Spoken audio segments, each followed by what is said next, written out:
Hello. All right. It's episode 189 of the How to Survive podcast. Overlord. Overlord is the film, a film about people flying over from America to help sort things out. In that case, Nazis and their various proclivities for experimentation. Nefarious schemes. Yes. And Joe, you yourself, you've just flown over from America. Yep. And what you're here to sort out is an hour of lively chat about last year's Nazi zombie romp, Overlord. Yeah. Directed by Julius Avery. Yeah, you've been training hard in the desert, as I understand it. You've been watching some strong men, the strongest men, pit their strengths against one another. Right, okay. Are you talking about WrestleMania? Yes, I was, yeah. Yeah. How was it? Very fun. Was it like Joe Mecca? Imagine 7 to 8 hours in, first of all, like, we went down early because we were like, oh, there must be a bar in, it's a stadium, so there'll be a bar. No bar. So we showed up like an hour and a half before doors, and we were just stood in the car park in like the searing heat. But we did see like Ric Flair get out of his car from a distance. Right. Was he like, why are you here? Yeah, he's like, we're not guys, shut up. We heard them like tuning up the music and stuff inside. Yeah. Doing like sound testing. That must have been thrilling. Oh, it was thrilling, yeah. We got in there before anyone else. We were like one of the first in. Mm-hmm. And Conor McGregor was walking around because the stadium was still empty, and he was sort of like shouting at the crowd. And we were like, yeah, Conor McGregor's going to be here today. Didn't come out. So just there for no reason. Just there to shout at people. Yeah. That's hustle. That sounds like him. Yeah. Then we had about 7 hours of wrestling. What you don't realise though, I did know this, but my wife didn't, is that there's no commentary because that's not like piped into the stadium. Yeah, of course. It's like going to any football match. Yeah, exactly. Yeah. So it's just, you're just watching people jump off boards and ropes into each other, which I enjoy. Yeah. So yeah, I had a great time. Good. Long day though. Yes, it sounds long. Did it live up to your expectations? I think so. Yeah. Yeah, met them pretty thoroughly. Yeah, and then after that, you went off to Las Vegas. Yeah. How was that? Fine. Good fun, I think. It's fun when you're there. I wouldn't go back there. It was never on my thing of like, I have to go there. But it's like family going, I'll go along. Yeah. It's fun. It's weird. It's like pretty much what you expect. Expensive visits to weird hotels. Fun, weird, and pretty much what you'd expect. Could be how you describe this week's film, Overlord. Yes. Which was directed by Julius Avery. It's produced by J.J. Abrams, and he sort of popped up on the press tour for the film. He lends credibility to it, doesn't he? He does, yeah. That he wouldn't otherwise have. Yes. I noticed the song that came on in the credits is by Nas, and I wanted to confirm that. So I sat through the credits. Yeah. Rather than just like Googling. Yeah, exactly. Yeah. If only there was my phone was dead, in my defense. This is like 3:00 this morning. Okay, I just sat watching the credits of Overlord. Yeah, jet lagged. Yeah. And J.J. Abrams had 2 assistants and the director had 1, which I thought was interesting.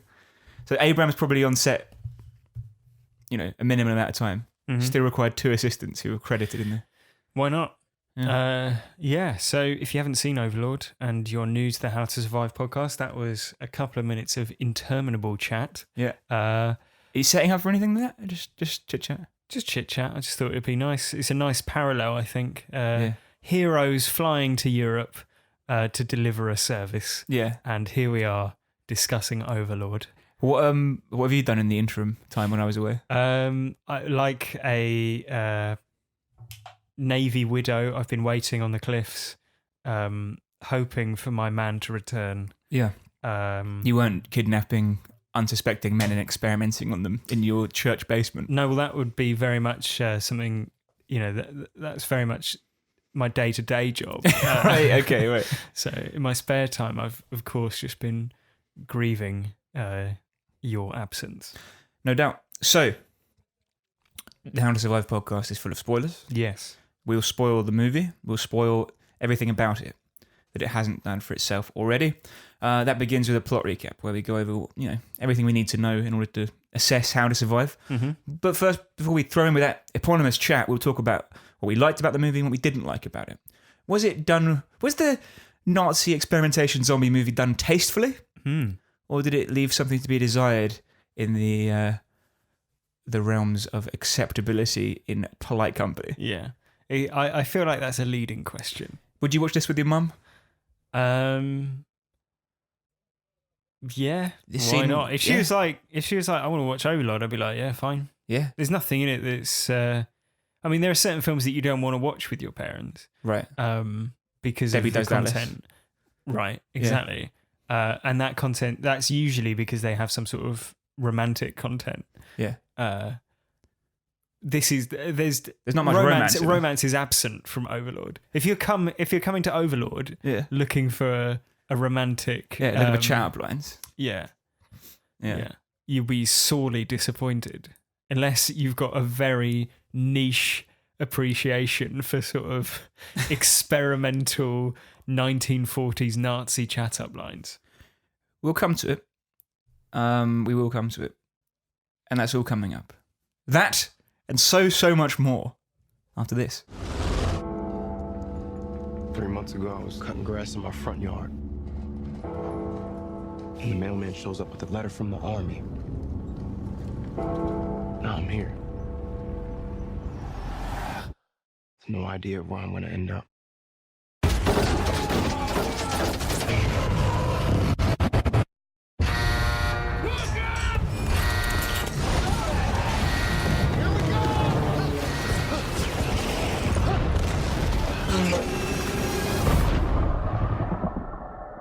So, Chris, as I said, we're going to recap the plot. Now, in my jet-lagged state, I forgot to write a recap. So we're going from Wikipedia, and I'll try to abridge it as much as possible. It's D-Day. If you don't know what D-Day is, it's when... If Wayne Hennessy is listening, Yeah. Crystal Palace goalkeeper. Yeah. Obsessed with Nazis, you said? No, so this is an early digression. One word in. Right. Wayne Hennessy, Crystal Palace goalkeeper, was photographed, I think, at a Christmas party or like a team bonding dinner, doing what appears to be a Nazi salute, Right. Including the John Cleese comedy, offhand to form a Hitler moustache, Right, okay. thing. So I'm going to mime it for you. Yeah, I know what you mean. Right. One hand does the One moustache, hand one hand raised. Zeke Hiles. Right, Yeah. exactly. He was subject to an investigation and a tribunal, and the tribunal found him not guilty because he had an apparent total lack of knowledge about the Nazis Great. and Hitler, according to his own defense. So the headline that I think I shared with you via WhatsApp the other day was a magnificently worded, I think, Guardian article, which said Roy Hodgson says that his goalkeeper Wayne Hennessy is obsessed with learning about the Nazis. It's true. It's, you can imagine the questioning in that tribunal was probably, you do know what that means? No. No. You do know who the Nazis are? No. I've never heard of the Nazis. Yeah, right. Sorry, how do you pronounce it? So, on the eve of D-Day, a paratrooper squad is sent to Germany specifically this squad is set to land somewhere in Normandy and destroy a church whose spire is being used as a radio tower. Yeah. Which interferes with communications and means that if you take that out, you can attack by air. Sure. So the Germans lose some of their air support. As it's D-Day, the plane is shot down, and various members of the squad are killed, but there are some survivors: Corporal Ford and Privates Boyce, Tibbet, Chase, and Dawson. Dawson is killed by a landmine shortly after regrouping. The team of 4 continues onward, and they meet a French woman named Chloe, who is in the woods gathering rabbits to eat because I guess the occupation army is starving the populace. They take refuge in her house, where she lives with her 8-year-old brother Paul and her aunt. And now her aunt has been disfigured by Nazi experimentation taking place in the church. Disfigured is one way to put it. Yes. It seems that the Nazis are taking members of the village into the church and experimenting upon them. And they come out disfigured, monstrous, and we don't really know what's going on, only that it's a fate worse than death, by all accounts. After Tibbet and Chase depart to check the scheduled rendezvous site, a Nazi patrol led by SS Hauptsturmführer Waffner visits Chloe. Yeah. Waffner sends away his men and proceeds to coerce Chloe for sex. That's the romance you're talking about. Yeah. Threatening to send her brother to the church to be fixed. There's your chat up line. Yep. Boyce, being an idealistic new recruit, cannot ignore this. It's because he's an idealistic new recruit that he can't ignore it. Yeah, not because he fancies the pretty French girl. Yeah. And he interrupts the Nazi officer. Puts a gun to his head and says, stop doing that. Ford is forced to follow suit and they restrain Waffner. Attempting to reach the rendezvous point to look for Tibbet and Chase, Boyce witnesses the Nazis burning their experimentees in a sort of alleyway, barbed wire fences and stuff. He's chased by a dog and is forced to hide in a truck carrying dead bodies back inside the church. Sneaking out of the truck, Boyce discovers an underground base which houses not only the radio operating room, but also a laboratory where the Germans perform various experiments on the villagers, involving a mysterious serum and a large pit filled with black tar. Boyce takes a syringe containing the serum and rescues Rosenfield, another member of the squad who was captured alive and appears to be undergoing some sort of monstrous experiments. They escape through the sewers. When Boyce and Rosenfield get back to Chloe's house, Tibbet and Chase have already returned. Waffner refuses to explain what the serum does, even under torture. As the squad prepares to assault the church, Waffner attempts to escape and fatally shoots Chase. Boyce, having seen a dead man brought back to life in the lab, injects Chase with the syringe. Chase is resurrected but soon mutates and turns violent. A scuffle ensues and ends with Boyce killing Chase by smashing his head in with the butt of his rifle. Yeah. A patrol responding to the carnage arrives and a shootout erupts, where the patrol is killed and Ford shoots half of Waffner's face off, kind of like through the lower mandible, out the face. Nasty wound, which leaves him able to talk exactly as he did before, except with a deeper bass. Yeah. And a bit wetter. Yeah. Back at the lab, Waffner injects himself with multiple syringes, which quickly stop the bleeding. But at what cost? Who could say? Yeah, all these scientists like, don't do it if you've never done it on living before. And he's like, I don't care. Yeah. Yeah. Fine. Doesn't fix his jaw though, does No, it? it doesn't. Although they have a short amount of time left to destroy the radio tower, Boyce proposes infiltrating the base from the inside, which would also destroy the laboratory. Chloe takes off running to distract the part of the squad that Waffner was previously with to steal a BMW R75, very specific, and rig it with explosives. That's like a motorbike with a sidecar. Yeah. Rosenfield and Tibbet launch a frontal assault when the bike is ridden in and detonated, distracting them from the actual main purpose of the attack.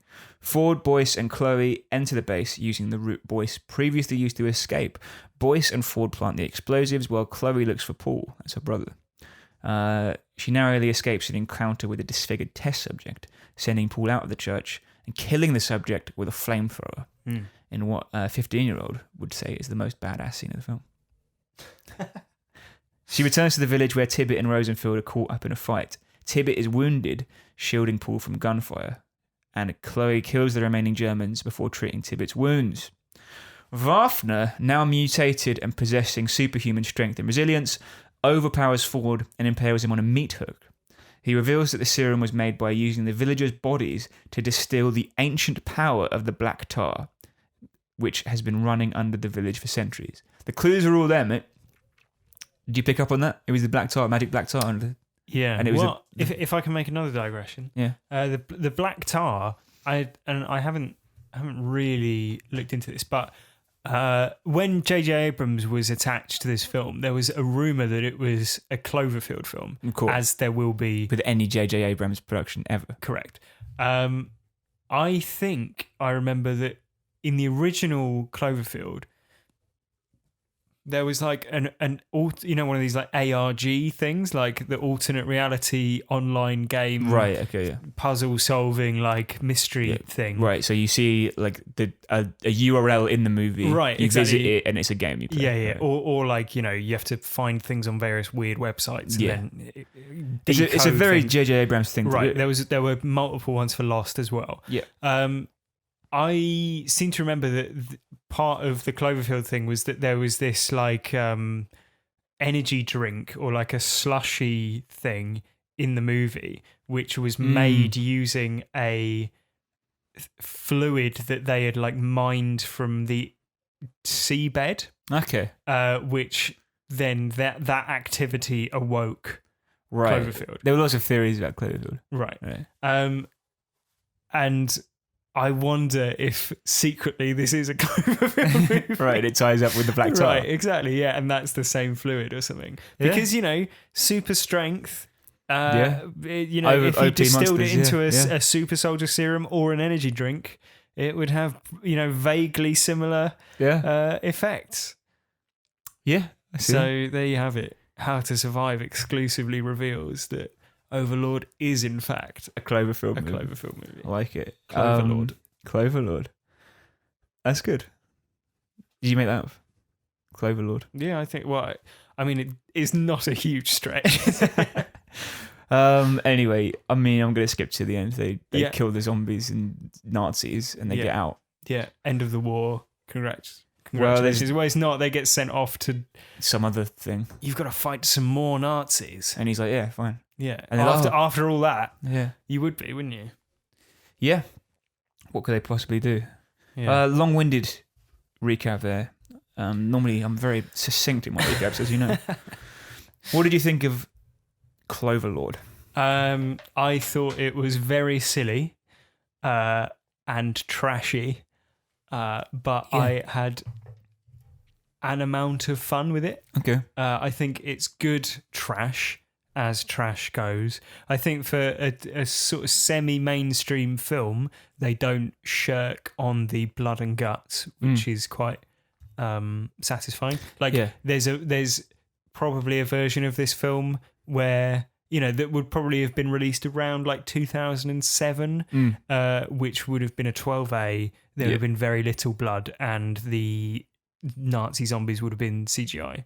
Yeah. That is probably the difference that 10 years makes in terms of how people treat these sorts of films. Yeah. Maybe not at Abrams, though. He's never really done the CGI thing. I suppose not, yeah. There's a sequence at the end of this film where he's running out of the building as it collapses. Yeah. And I have to say, impressed by the fact that it was done in like what appeared to be one take in one set. I'm sure there's like, Clever editing. right. But it looks at least like he's running, and he is definitely running that corridor, so we can say that. Yeah. He's running, somewhere. Yeah, like he's not on a treadmill. Yeah, doesn't appear to be. But yeah, like Captain Vafner's face gets shot to bits, which is quite satisfying. Yeah. Boyce machine guns chase in the attic. Yeah. And, empties a full Yeah. machine gun clip into him. And he just gets up. Yeah, and, you have lots of Nazis dying in variously messy and violent ways. It's completely absurd. Yeah. As you would imagine a Nazi zombie movie would be. Yes. But I can't deny that I had quite a good time watching it. Fair enough. I can't argue with you. How did Jet Lag Joe get on with it? I think it has moments of real horror, right? The horror of starting to watch it. Yeah, the right, horror yeah, when okay. you realise that it's. It has moments of fright. Yeah. I think the best part for me, by some stretch, was him like creeping down the hallway towards the heavy breathing in the aunt, and then she just pops up, and that was like, it made me jump. It looks like horrific, and it's like probably the best part of the film. Yeah. Okay. For me, it's kind of devoid of tension, and and also devoid of humor. It's pretty bleak. It is surprisingly bleak. Like, you would expect there'd be more japes going on. But there's not. Because there's at the start that you have a bit of that with like the guy saying, "Oh yeah, I'll write about you in my book. Yeah. And he's like, oh yeah, I'll read your book. And then he gets Just blown- vaporized by a Yeah. landmine about Yeah. 2 seconds later. But like, there's chances to make that maybe a bit longer and have a bit more of a punchline to it. But it does come across more tragic, I think, than like funny. Yeah. I mean, I don't know if we've really sort of got it across, but the first, I'd say 20 minutes of the film is just a war film. Yeah. Yeah. And the escape from the destroyed aircraft is pretty harrowing. Yeah. In a similar way to something like Band of Brothers. Right. I mean, we'll talk about Band of Brothers later for obvious reasons. Yeah. But yeah, that stuff and the way that they do actually, with not much time and not much dialogue, I think they do make you care somewhat about the people, about the soldiers. They're all pretty archetypal. Though. Yeah, absolutely they are. Yeah. But then you've got basically the main guy who's like meek and mild, doesn't really want to be there. Yeah. You've got Joe Toy and Bill Garnier from Band of Brothers rolled into one. Just this angry New Yorker. Wants to kill Nazis. He's talking about, in fact, like the whole thing about I think in the plane he's saying, "Oh, I'm gonna just like I'm gonna walk to Berlin and like shoot him or whatever," which is lifted almost word for word from something in Band of Brothers, where I think Joe Toy's saying, "This bullet's for Hitler." Or like it's his knife or whatever. So, but I think it does that stuff well, and I think if you're on board for, if you go into it knowing that it's a dumb war movie, Nazi zombie movie, yeah, right. I think that stuff is actually surprisingly good for that sort of film. Do you like Mike Milligan showing up as the platoon leader? Right, yeah. From Fargo season 2? Yeah. You crowds gotta smoke? Yeah. Okay. I was expecting him to make it. Yeah, he gets executed shortly afterwards, doesn't he? Yeah. Wyatt Russell as well. Do you recognise him? Which one? He is the grizzled, I forget his name. Corporal Ford. Yes. He's in, I've watched Ingrid Goes West. He's in that. Okay, he's in the Black Mirror episode about like a VR horror game. He's the main guy, right? He is also, and this, I'm looking forward to it clicking into place for you. Yeah. He's Kurt Russell's son. Ah, yeah. Because he looks exactly like Kurt Russell as well. Yeah. Like, and has like a lot of the same mannerisms. And like when he's bruised and bloodied and stuff, but he's like still sort of got like a sarcastic grin on his face. Yeah. Like it's just like watching Kurt Russell. Right, yeah. I can see that. That's cool. Yeah. You know the main woman? Yes. Chloe. Yeah. 24 years old. I just realized that. Okay. Like, I thought, there's a grown woman in a movie. Well, she's got a brother who's like 5. Yeah, I know, but come on. I was like, she's older than me, surely. No.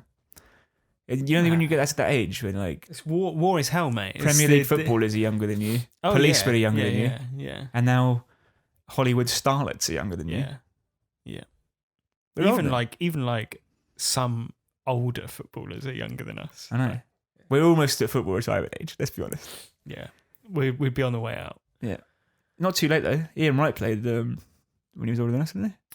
Let's hope so. I mean, footballers have played when they've been older than our age. Yes, that is true. All right, now we've acknowledged that there's some fun to be had in this movie, perhaps. Yeah, but let's bring it down a notch here. Let's be serious for a second, please. Do you accept that the subject matter might be considered somewhat inappropriate? Yes, to some extent. I think for me, with war movies, I think we're kind of past this goodies versus baddies approach, right? Okay.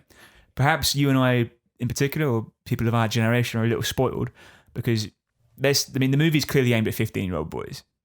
Yeah. Right? When we were 15, that's probably when we first watched Band of Brothers, the HBO miniseries, which starts out more or less identically and is much more nuanced in its approach. And by the end of that series, you think, oh, both sides were victims in this. Both sides Yeah. committed atrocities. Both sides showed incompetencies under fire. Mm-hmm. Like they were fairly evenly matched, and it was bad luck or whatever you might call it, like bravery at the end of the day. But there's a potent scene at the end of it where you go, "Oh right, they were doing the same thing." Yeah. So what you're alluding to really is that the Nazi soldiers are. They are given a level of humanity in the last few episodes. Right, exactly. So that's humanity, right? That's the word. The thing that I would say is that in Overlord, I think they are supposed to be SS soldiers, which, whether or not it's true, they, in the sort of cultural landscape, they have like this image of being the true believers, right? Yeah. The core members of the party, right? Right. Yeah. You wouldn't be in the SS unless you actually did want to exterminate all the Jews. Right, and of course. take over the world. Potentially. But still. Yeah. Right? I mean, Banner Brothers had 10 hours to tell that story. Mm-hmm. But revisionist war movies aren't new. No. You've got different wars approached by different movies. You've got Full Metal Jacket, for example, Jarhead, The Good, the Bad, and the Ugly. Mm-hmm. Platoon. Yeah, Gone with the Wind. Clint Eastwood, the star of The Good, the Bad, and the Ugly, who's probably the least nuanced viewpoint on American war efforts, has still managed to produce a very balanced view of the Japanese front in Flags of Our Fathers paired with Letters from Iwo Jima, which shows perspective of the same battle from both sides. Yeah, that's right, isn't it? Yeah. He did Hacksaw Ridge as well. Right? No, that was Mel Gibson. Oh, that was Mel Gibson, sorry. And interesting you mentioned Hacksaw Ridge because I didn't like that movie. I think for that reason, that the Japanese soldiers in that movie are essentially caricature Fanatics. villains. Yeah, they're screaming, they're lunging at them with swords, they're like, all this stuff, right? They are dehumanized to a point which I think is borderline racist. Right. For me, I think we're past all Germans are evil or in some way non-human, and that's why Overlord in some ways grates on me, because there is that like, we're here to kill Nazis are all bad. And don't get me wrong, I'm not saying the Nazis aren't bad. No. I agree with the need to liberate Europe from the clutch of Adolf Hitler and the Nazi party. I'm saying that the foot soldiers in the war on both sides were victims of a military-industrial complex and imperialistic war efforts by both sides. Yeah, and you think that the Nazi zombie movie Overlord doesn't go into the nuances of whether or not people believed in what they're doing. I know what you're saying, absolutely. There's an easy way to fix it, which is to have, rather than them doing it on a village, have them experimenting on like lower members of the army. Right. Have like conscripts who were forced into the war being experimented on by their own army, and then you go, oh right, they're victims as well, and that way it keeps with your, the SS are bad alive, which I agree with. Yeah. But it doesn't mean it's just like black and white. Yeah, I mean, yes and no. I think for me, like there are nuances about all wars, as you've alluded to, and I suppose that media about war should be reflective of that. However, let's face it, this is a film about Nazi super soldier zombies. Yeah. And in some ways, I think it would be probably more offensive to marry that with like a sober analysis of World War II, because that would almost imply that there's some sort of truth in like the really outlandish parts of it. Because obviously, we should say unambiguously, Nazis are bad. They were bad then, they're bad now. Yeah. What you're saying is that not necessarily all of the people who fought on the German side in World War II were true ideological believers. Some Germans were also victims of the Nazis. Right. Yeah. The thing is, like, how do you get? I mean, like Nazis now are. We talked about this when we talked about Raiders of the Lost Ark. They are like a caricature panto villain. They're a one-word villain, aren't they? Yeah, like you don't have to give any backstory to Nazis because they are baddies. Yeah, like they are accepted. I mean, maybe less so in modern times, unfortunately. They are typically just accepted as a sort of evil force. Mhm. But then it's almost like, you know, the film's so removed from reality, you might as well have like goblins or demons Right, or whatever, yeah, yeah, right? Because yeah. they just exist as a panto villain, right? There's no effort to characterize them aside from the fact that they all blindly follow the Führer, and you know, And Thousand-Year Reich needs 1,000-year soldiers, yeah. right? That's the like That's like- slogan, isn't it? Yeah, it's a good line. Yeah. It's a good line. Yeah. Yeah. You keep alluding to Nazi zombies. Mm-hmm. That is a level in various Call of Duty games, or Yes. a mode of gameplay where you shoot zombies. Yeah. You know, going in, you might think that that's what the movie's kind of trying to ape, trying Yeah. to cash in on. Mm-hmm. It's not the only video game that it's drawn influence from. Okay. You've got the Wolfenstein series as well. Yeah. You played those? Yeah, I've played the two most recent ones. Okay. Which now I'm the like- opposite. I played the originals. Oh, okay. Like Right. the, Yeah. The 3D original and Wolfenstein 3D. And, yeah, also 3D and yeah. also Return to Castle Wolfenstein, which was Yeah. my first ever PC game. It's Right. a fucking amazing game. Yeah. Like, I've got very fond memories of that. It's like the whole Nazi occult thing. Yeah, Is like a common thread, isn't it? In sort of video games. popcorn media Yeah. of all kinds. I think like there is some truth to it. They were doing research into it. I imagine all their experimentation came up pretty dusty, but But then, like, you know, you've got the men who stare at goats, and yeah, you like, know, it's, yeah, there's it's not like the many started goats you're alluding to there.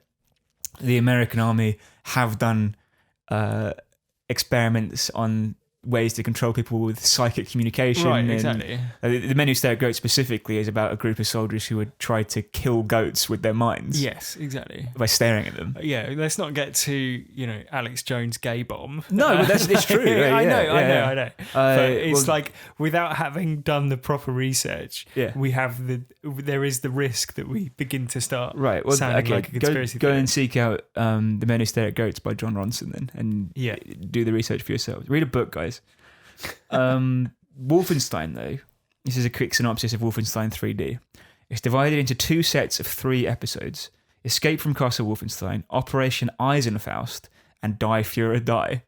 They were the primary trilogy, with a second trilogy titled The Nocturnal Missions. Mm. The protagonist is William B.J. Blazkowicz, Yeah. an American spy of Polish descent, and the game follows his efforts to destroy the Nazi regime. In Escape from Castle Wolfenstein, Blazkowicz has been captured while trying to find the plans for Operation Eisenfaust, which is Iron Fist, and imprisoned in Castle Wolfenstein, from which he must escape.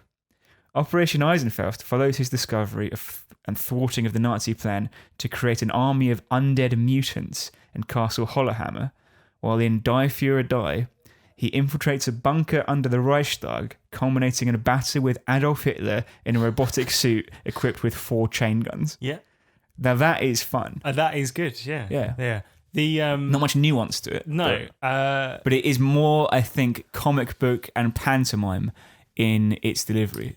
Yeah. It's less bleak. It's more like, What you think if Overlord ended with Hitler turning up in a mecha fuck yeah, suit? all like, for it. Yeah. Love it. But there's there's a series of like B movies which are about the Nazis taking over the moon. Yeah. Which is called something like Iron Sky, I think it's Okay. called, and they're quite recent, so they are like very knowing B movies. Right. But the 2 recent Wolfenstein games as well, from this sort of generation of consoles, they are absurd as well. Yeah, of course. and very fun. Yeah. And also unambiguously like, you know, fuck all the Nazis. Let's Yeah. kill all of them. I remember I've got, I think it's just called Wolfenstein, the first one for PS3, Right. PS4 maybe. And it comes with postcards from Nazi Germany while there's like sent by an American, Right. and it's like zombies on it and stuff. And I it see. says Nazis are always bad. Yeah. Like, Well, they in the more recent ones, it's like post World War II, the Nazis have won, and they've like taken control of America, Mm. and so you're like trying to liberate America. Right. Okay. I think one of them says punch Nazis.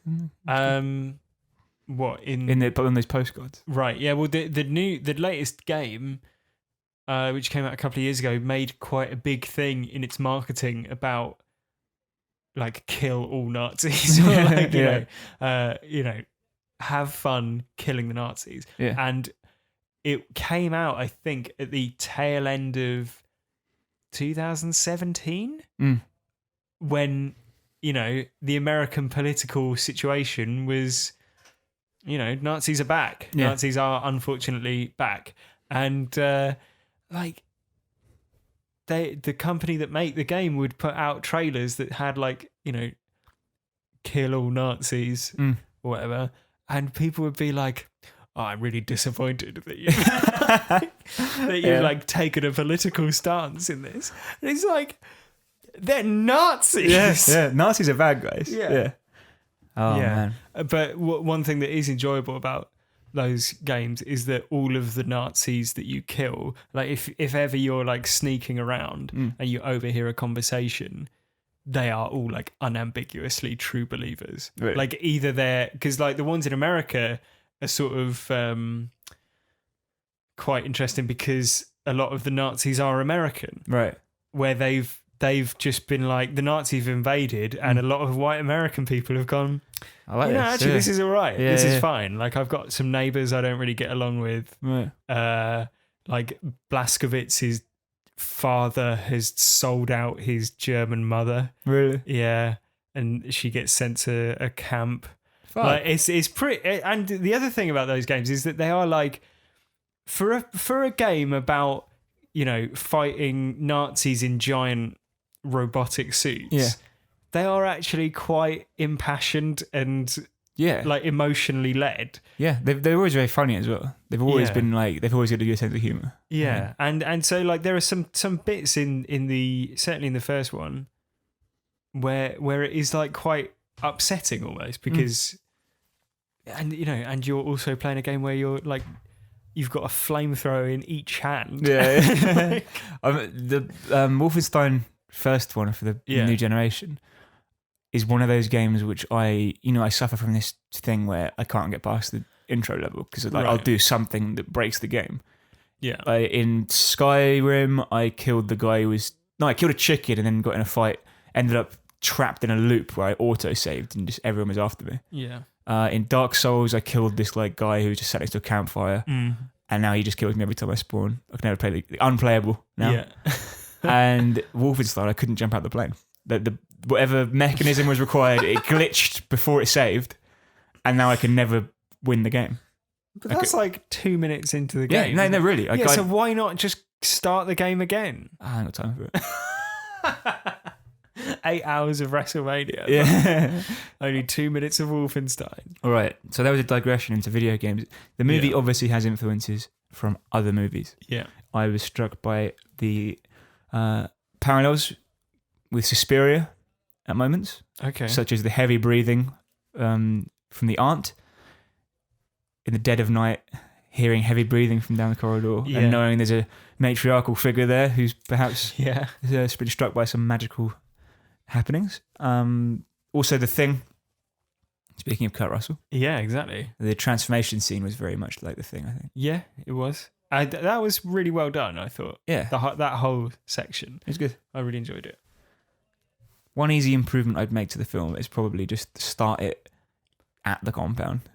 Just like fuck off the flying into D-Day. But then doesn't that sort of ground you with the, you know, with the squad? And we were saying that it's quite a good, you know, it's way. Good. Yeah, it's good. Don't get me wrong, it's good at it. But we didn't sign up for that. I didn't go into the Nazis. You want zombies like within the first 5 minutes. Well, I suppose what I don't like is like one thing the Nazi zombies levels in COD and Wolfenstein didn't have was the commanding officer in an army of occupation forcibly performing oral sex on a woman under threat of putting her brother and de facto child, because her parents are dead, under threat of torturous experimentation. Yeah, I mean that is an unpleasant scene. Right.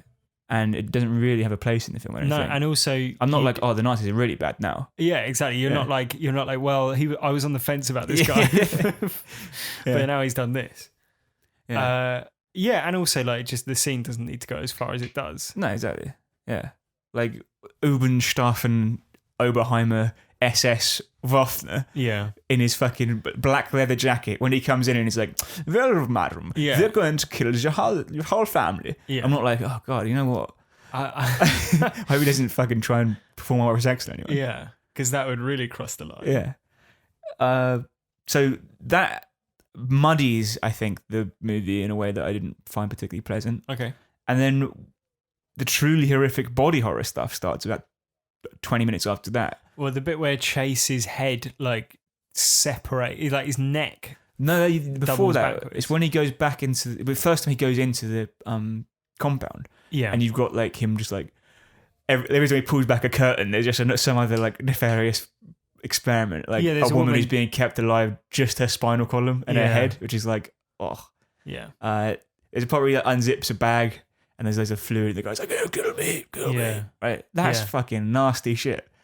But it's kind of what you want from the film, more Yeah. than you want like sexual assault. yes, absolutely. So start it there. Like just have Just- an hour of that and I'm fine. Yeah, men in bags, not Yeah. forced oral rape. With that said, have we covered, do you think, a more 15-year-old boy movie? So explain what you mean by that. So we talk about my first horror movies where there's certain tropes in the movie which make it suitable for someone who hasn't really ventured into horror movies before. Yeah, It's got jump scares. It's got like yeah, just enough haunting to be creepy, or like some Yeah. iconography where you're like, oh God, yeah. someone in a gas mask. That's really creepy. The Bye Bye Man. Yeah, right. That's a good my first horror movie. Yeah, And a good 15-year-old boy movie is like where you're old enough to be able to handle seeing gratuitous amounts of violence and find that cool and interesting and be like, yeah, wow.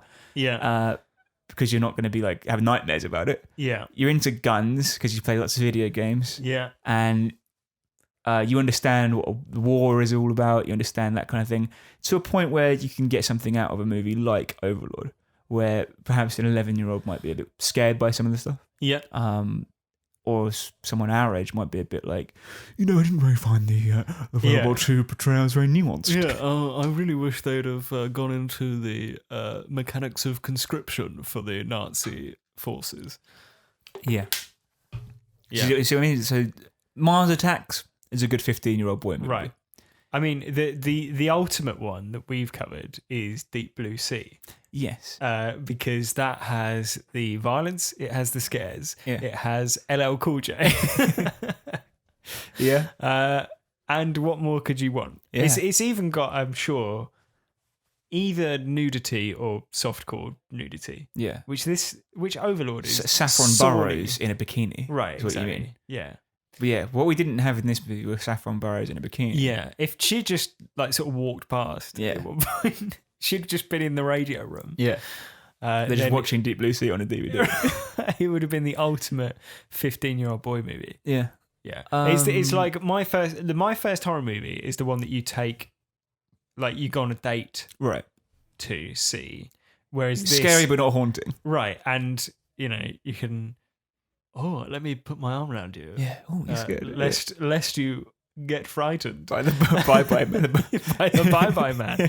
Whereas this is like you and the boys get the train into town. Yeah. Like you like fucking mill Top about up on links. Right, yeah, Right. exactly. You mill about, you get a shake away, Yeah. you like get fucking nachos Yeah. and popcorn and whatever. Sit in the premium seats even though you haven't got premium tickets. Yeah. And Sit on your phones. yeah, and have a fucking wild time. Yeah. I think V for Vendetta was a good film for that, I think. For us. Watchmen. Watchmen, yeah. A bunch of us went to see Watchmen Yeah. back in the day. Yeah. That kind of film. Mm. Good 15-year-old boy movie, Watchmen. Mm. Although- we went to see Super 8 as well, didn't we? Super 8 is good. It was good. J.J. Abrams. Another secret Cloverfield movie, probably. Yeah. All right. So with that said, Chris, Overlord, Mm. zombies, Nazis, forced oral sex. How would you survive the events of 1941? Who fucking knows? Hey, I need to 1944. I need to compare notes with Palace goalkeeper about Wayne Hennessy. Wayne Hennessy, yeah, You need to about- go on the same course. Yeah. How would I survive? Well, step one, do not inject your, not even friend, just like Anyone. acquaintance with the Nazi super soldier serum. Right. Which, even though he hasn't seen, like, admittedly, he hasn't seen the super soldier, super strength aspect of it. Uber sold that, to use the German. Yeah, like who could know what that means? It's not going to be good, is it? It's not like if the Nazis are conducting secret experiments in the basement of a church Yeah. that no one is allowed to know about. And they have to destroy all evidence with a flamethrower while the subject is still alive. Right. You're not going to like whatever that serum turns the person into. Yeah. I mean, it's not like, oh, the Nazis have made a resurrection juice which has zero side effects. Yeah, they just destroy the evidence because they don't want it to Exactly. fall to the right That's hands. that's just another thing that's going. Don't worry about that. That's absolutely fine. They're not even that close. I don't think they have. They probably Right. have like 3 lines of dialogue with No one one another. wants to see their friend die. No, and it's quite a well done, dramatic scene, and he's it's that classic war film death. I don't want to die. Yeah, like Tell my mother I love her. what happened? It's getting dark. Chase, you're gonna be fine, man. Look at me, you're gonna be fine. It's nothing. It's fine. Chase, stay with me, man. It's We getting need dark a for minute. Yeah. The only thing he didn't have was him like reaching into his jacket pocket to pull out a letter he'd written to his sweetheart. Yeah, are you thinking of Vin Vin Diesel. Diesel in Saving Ryan? It's Vin Diesel and then the other guy, Giovanni Ribisi. Yeah, in the field. Yeah, bleeding out. everyone crowded around. Yeah. You're going to be fine. Yeah. Yeah. Why is it getting so cold? Yeah. Yeah, anyway, Saving Private Ryan would have been a very different film if Tom Hanks had pulled out a syringe that he'd found in a Nazi basement, I was thinking stuck him with it and gone, this is probably fine. You imagine in Band of Brothers if like there's a scene where there's a few battle scenes like episodes and a few like planning episodes. Yeah. So you've got Damian Lewis and fucking what's his name? Winters and Lewis. Winters and Lewis. Yeah. And they're just like sat looking at a map. Yeah. And they're like, yeah, this is where the whole point is. This is Carentan or whatever. We're going to attack here. We're going to go through the forest. This is the church where we suspect they're doing experimentation on Well, no, zombies. to be fair, it's like, here's the church with the radio tower. Yeah. And then Winters accidentally like bundles his way into it's like the episode of Band of Brothers where what's his name, the really big guy, Bull. Yeah. Like Bull stumbles into a barn and then underneath the barn there's a secret Nazi lab which he blows up and doesn't mention it to anyone. well no, he just comes back with a syringe.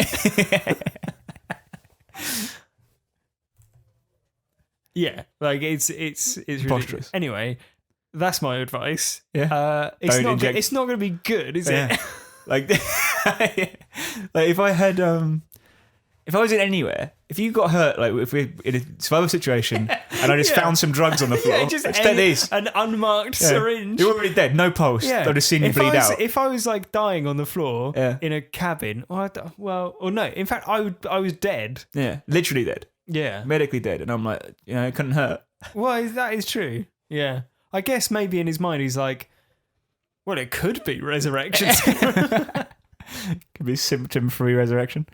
Okay, fair point. I mean, I can't argue Well, with you. it goes badly wrong from there. Like, things go downhill from there, don't they? Yeah. Like, if it's so bad, like, it gets so bad that they just don't notice when the SS officer that they've imprisoned just walks off. Like, he just leaves. Yeah. It's not like he's seen it all before.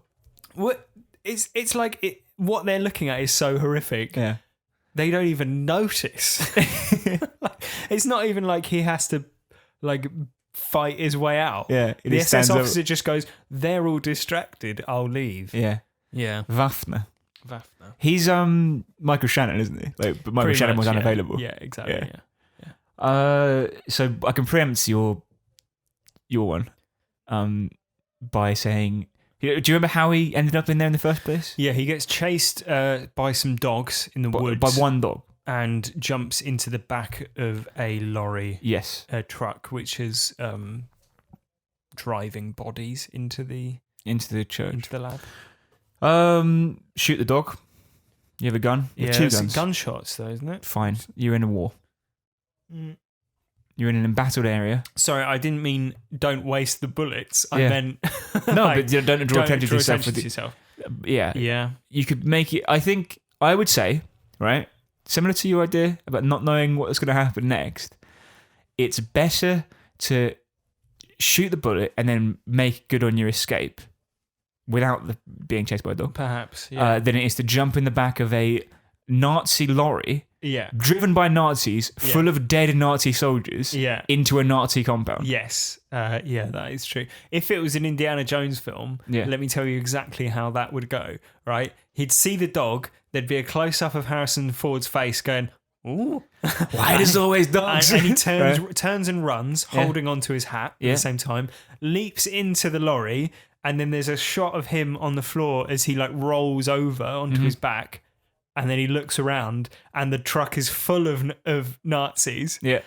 And he goes, huh, like laughs or like says like hello with a sort of facial expression, and then you have a wide shot of the truck driving and some punch sound effects. And then the Nazis, one by one, get like tumble out of the back of the truck. Yeah. Yeah. That's it. I mean, that I'd watch that. That's a better film. Yeah. That's the better Raiders film. of the Lost Ark is better than Overlord. Yeah, a little bit. Yeah. So there you go. Okay, so yeah. Save yourself a lot of bother, perhaps. Yeah, well, what would be your plan for, let's say you shoot the dog, and then you've got Nazis, they're going to be much more alert. They are and they aren't. It's not like they're looking for him. But it's not like the dog has stumbled into a skirmish. It's like an otherwise deserted wood. The dog runs off after something, and then Is it a Nazi dog? yeah, yeah. Where's its owner? Just I don't wandering know. around, is it? No, I think you hear like Right. cinematic background you hear, like, German chatter. Yeah.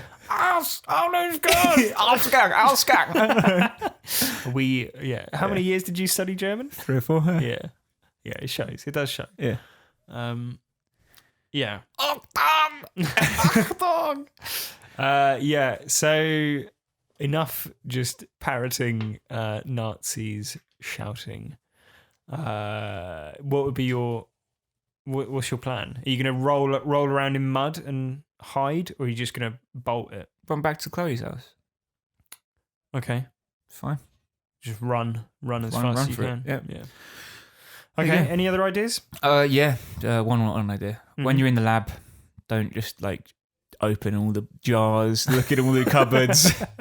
Take all the syringes. Yeah, right. Just like, oh, there's a birthing sac which appears to have someone in it, keeping them alive in some kind of fluid. Yeah. I'll just open that. Yeah, that's it comes from like the alien school of investigation, doesn't it? There's a mysterious egg that's opening. I better Stick my head in as close as possible. Exactly. Yeah. Yeah. There's definitely an element of that. Yeah. I mean, it's not it doesn't look like the most hygienic operation either, does it? No, like it looks like it's been. Was the lab there before? Like, have they repurposed existing? Yeah, rooms? it's a reclaimed church. It's Isn't a it? crypt, isn't Yeah. it?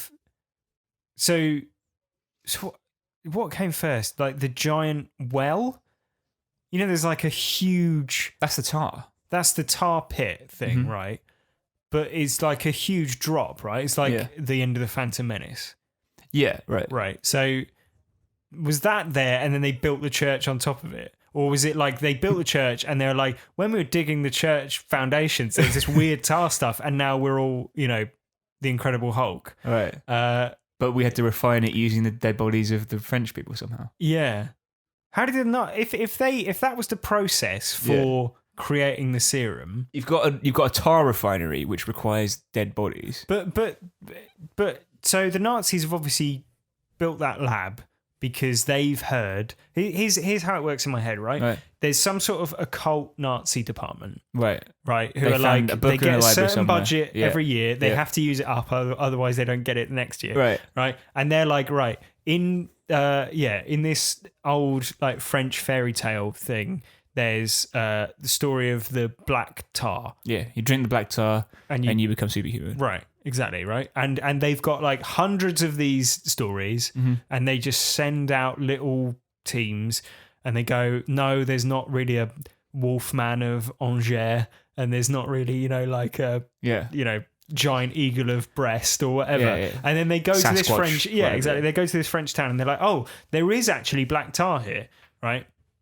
So is it like they then go, well, in the fairy tale, it says that you have to sort of like pump it into people and then put them in a big sack and then Yeah. use that to purify it? Or is it like what would the story be? Because The fracking process isn't explained. right, but- because if the process is refining it through the bodies, Yeah. how did that happen initially for the tar to even be a thing? Because if it's I would imagine that like if you dug up something in the ground and that thing could be turned into like a serum Yeah. that you'd have, but to discover that it had purpose as a serum, you'd have to refine it through someone's body. You're not and going to then know that inject- in medieval times. Right, and you're not going to know it in the 1940s or whenever, Yeah. because what sort of madman would do that? And is that just like a standard Nazi operating procedure? Like, oh, if step one, if you find mysterious substance, try refining it through a dog, a cat, fucking put it in a potato. In their defense, they do seem to have gone right around the houses in their experimentation. Right, They've got all sorts going on in there. it's a mess in there, isn't it? It's like it's got it all going on. Yeah, I then- didn't ask. In other episodes we've done experiments, I've asked Hannah, my Yeah. wife, about experimental style. Didn't Yeah. bother for this one. I don't think you need to call into question the experimental ethics of the Nazis. No, maybe not. I think that's pretty well established. So there you go, mate. I mean, I'm happy with that. I'm happy to draw a line under it. You just don't want to answer my questions about how they came to discover that you had to refine it through people's bodies, do you? You're not a true believer. How could I, I share it with you? Okay, fair enough. So that's that. That's Overlord, Cloverlord. Mm-hmm. Thank you very much for listening to the How to Survive podcast. Thank you. If you have any thoughts on how you would survive in Overlord or any of the movies that we cover on this fine podcast, the email address is howtosurviveshow@gmail.com, or you can reach us on Twitter @howtosurvivepod. You can also leave us a 5-star review on Apple Podcasts or whatever you use to listen to us on. 5 stars is the language of love. German, the language of 5 stars in German. It's really like 5 Stellen. Yeah. Email in Podcast. or leave us a review and explain Yeah. what 5 stars. Just write a review in German. It'd Yeah. be interesting to see, and we'll see how good Joe's GCSE. Yeah. I'm thinking C grade C, German. yeah, C, absolutely. You've got that look about you. Yeah. A C grade German look around you. We'll see how well Joe can translate it. The German for podcast is like Audiosprachen. I made that up. Made it up.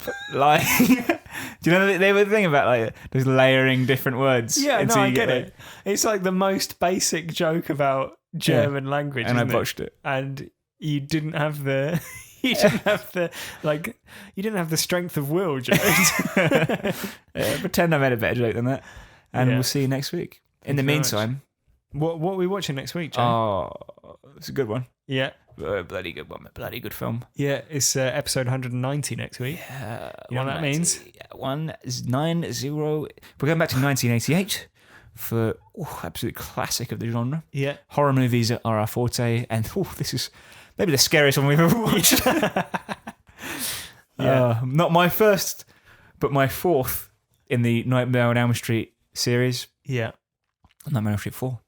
The Dream Master. The Dream Master. Directed by Rennie Harlin, the director of Deep Blue Sea. Yes, So, and Die Hard 2, Die Harder. yeah. So What's Die Hard in German? The Hard. Correct. Thank you very much for listening. Auf Wiedersehen. Tschüss.